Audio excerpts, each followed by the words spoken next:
We're going to do the polymerization of propylene to make polypropylene an addition polymer. This video is dedicated to Miss Goodridge's classes at Humberside Collegiate Institute in Toronto. You're going to need a free radical to start any addition polymerization.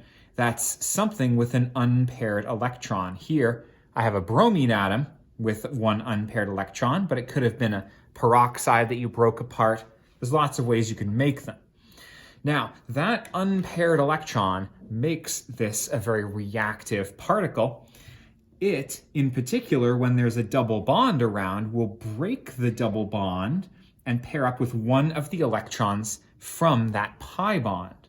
That's going to form a bond, a covalent bond, between that atom and that carbon.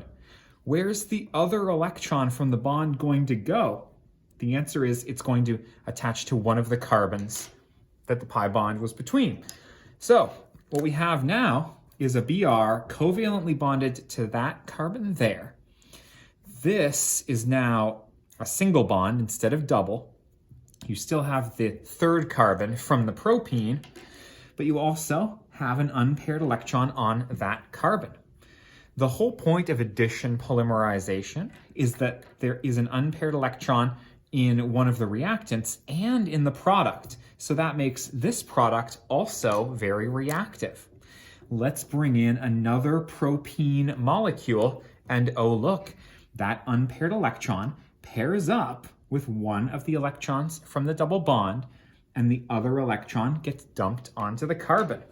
So what we have now is the Br connected to 1, 2, 3 carbons. And in addition, we have a new covalent bond from here to the first carbon of that 3-carbon chain. And what is special about that carbon here? There is a lone pair on it. That makes this product, which is now clearly larger, reactive. Another propene molecule. That unpaired electron pairs up with one of the electrons from the pi bond. Other electron gets dumped on the carbon. Now I'm actually going to have to draw my product down here. You got your Br with your 1, 2, 3 carbons. You've got the extra 1, 2, 3 carbons from the second molecule. And now you've got a covalent bond to 1, 2, 3 carbons with a lone pair on that one. You really get the idea by now, right?